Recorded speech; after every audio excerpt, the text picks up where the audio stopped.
constant positivity is just a mask to keep from breaking down. To survive in this expensive city, I deliver food. But I avoid the Hector Cafe like the plague. The staff there look like they've seen the depths of hell and forgot how to blink. Another order to 12 Cosmonaut Street. Crumbling 5-story building with a flicker-prone hallway. When I rang the bell, the door opened with a slow, agonizing groan that sounded like a dying beast. The woman standing there was a nightmare in the flesh. Withered, skeletal, wearing a blood-red dress that hung off her like rags. Her mouth was a void, missing all its lips, showing jagged, rotting teeth. No. Paid for the order. I handed her the bag, my hands shaking like leaves. When she tilted her head, her greasy hair moved, and I saw them. No eyes, just wet, crimson pits staring back at me. I bolted down the stairs, not even feeling the floor beneath my boots. I went back to Hector to see if I was losing my mind, but it was worse than I thought. The chef's hand had morphed into a cloven hoof, and he was hacking at human limbs with a cleaver. Fat, anthropomorphic pigs in human clothes were sitting around, greedily chewing on raw flesh. I raced back to the apartment to finish the delivery.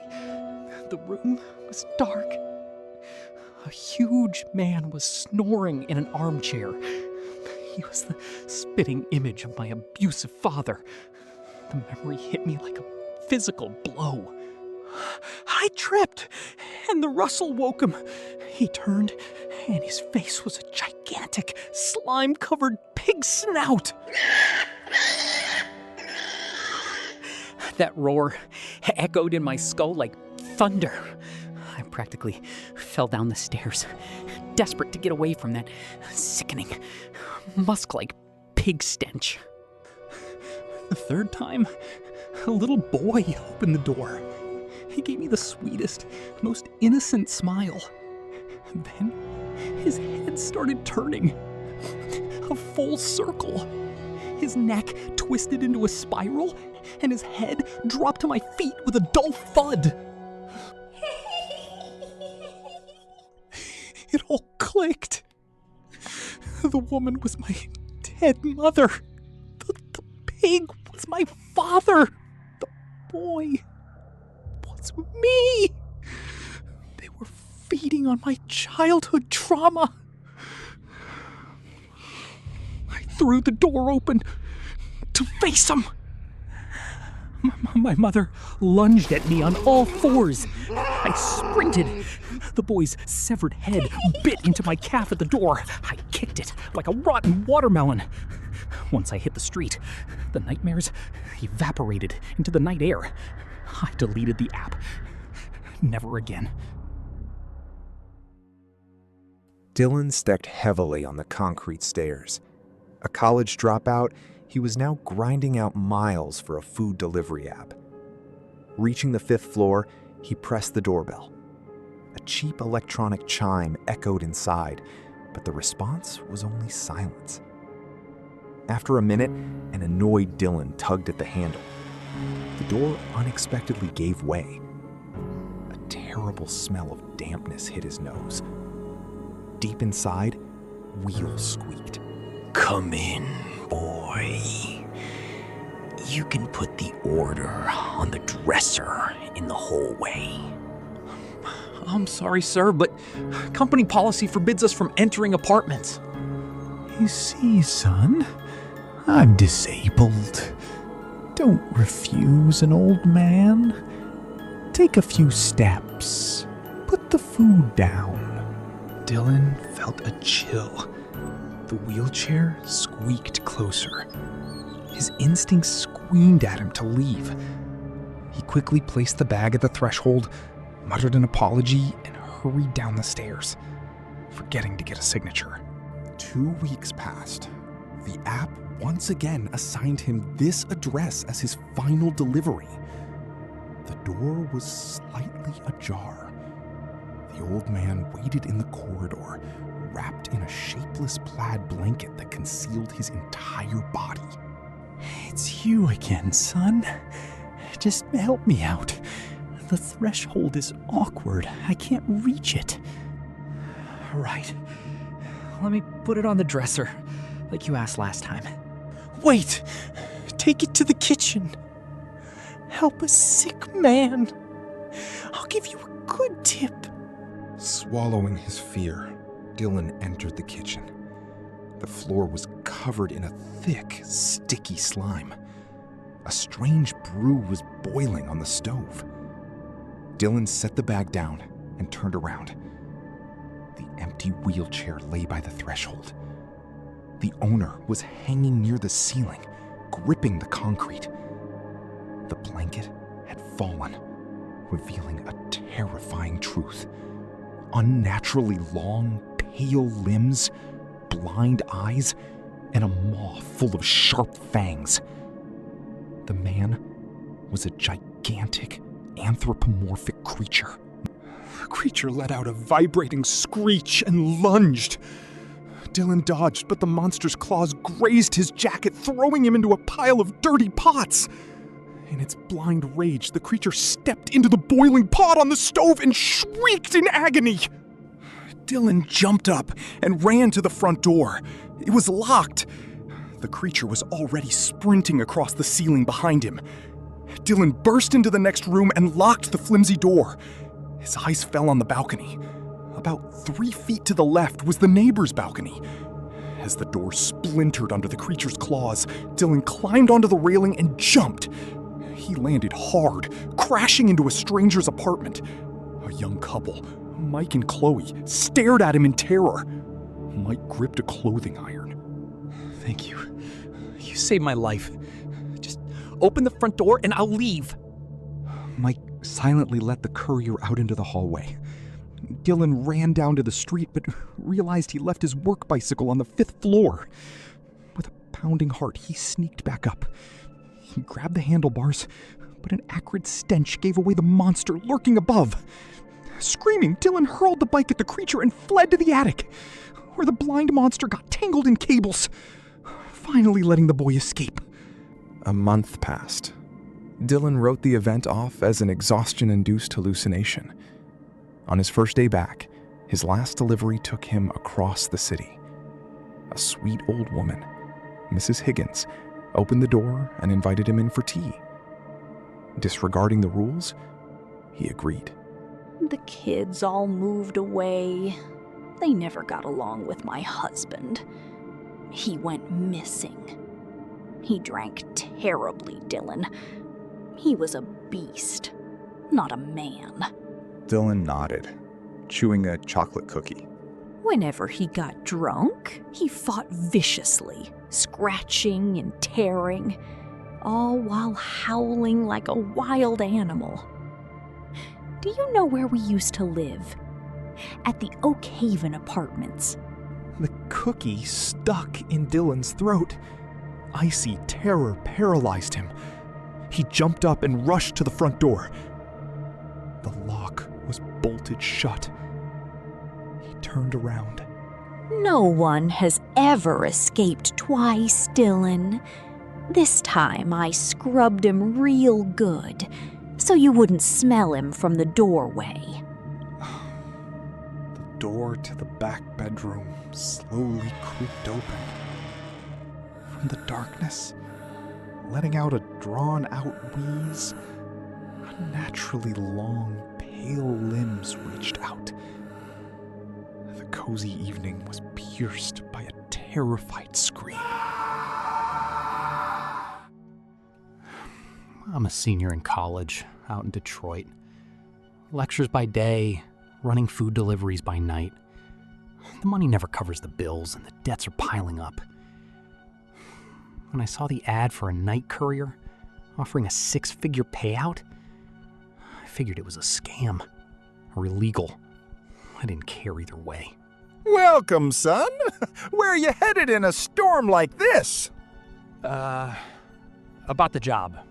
The night courier gig. Second floor, room 207. Room 207! Excellent choice. Head straight up those stairs, kiddo. Don't keep him waiting. Hello? I called yesterday about the courier position. I remember. Sit down. The terms are simple. You work exclusively at night. You deliver specific parcels to designated coordinates. You get paid in cash immediately after every drop. Agreed? Yeah, sounds good to me. Perfect. My name is Marcus. Your first shift begins tonight. Midnight, sharp. This is your cargo. And your instructions. And this is the company watch. Put it on. Digital watch? What's the catch? There is only one rule. Under no circumstances do you take this watch off until you return to this room. If you take it off, you don't get paid. Do you understand? Got it. No problem. The GPS completely glitched out. The building at this address didn't exist on any city map. It was a brutalist 5-story concrete block sitting in a wasteland. Inside, the corridors twisted at impossible angles. The delivery manifest only had one word. Meat. Come in. Evening. Delivery. There were 3 of them. Massive, bald freaks. The one who opened the door smiled at me. He had 5 rows of teeth in his mouth. Razor sharp, like a great white shark. They didn't even cook it. They ripped the raw meat apart with their bare hands and devoured it right in front of me. Blood dripping down their chins. Take it. I bolted out of there.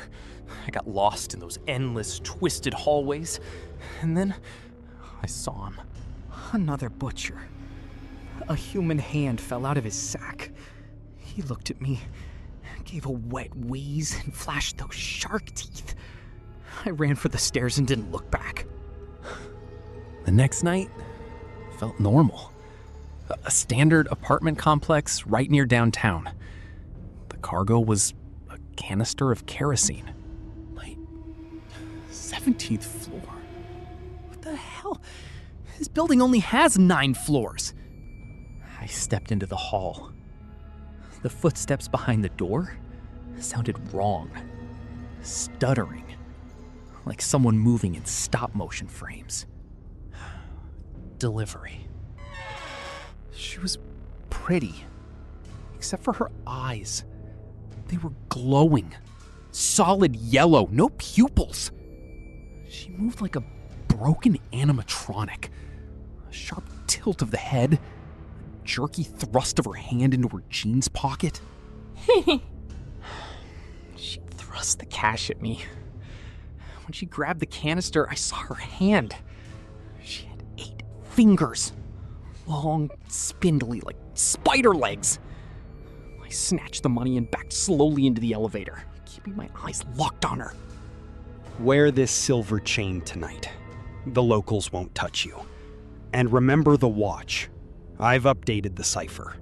I walked through a regular apartment ward and stepped into a sprawling hospital ward. Creatures were squatting in the rooms. Pitch black, charred things. They were eating a corpse, tearing off chunks of meat. They smelled me and lunged, but the silver chain stopped them dead in their tracks. Delivery! The paper! Here, put it here. Don't interrupt. Do you know what those things in the hallway are? What is this place? Get out! Stop distracting me! I looked over his shoulder. He wasn't writing words. He was just frantically scribbling zigzags across the pages. Deep black bags hung under his eyes, and his sclera were completely shot with ruptured red veins. A total lunatic, paying stacks of $100 bills for blank printer paper.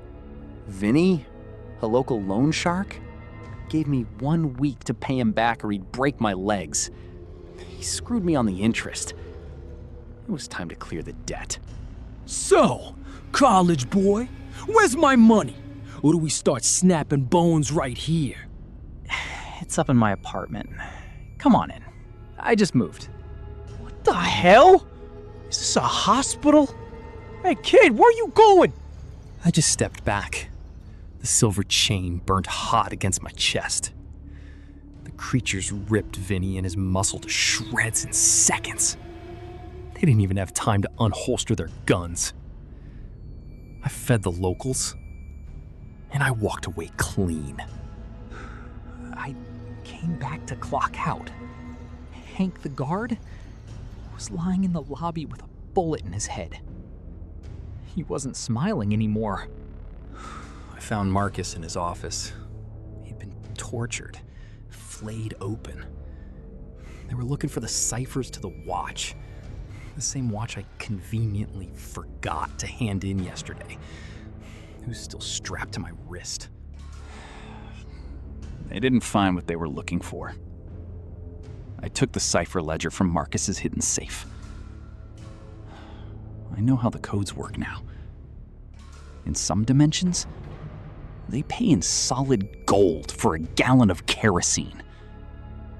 In others, stacks of cash for blank paper. I'm not a courier anymore. I'm the only supplier. And I have a lot of deliveries to make.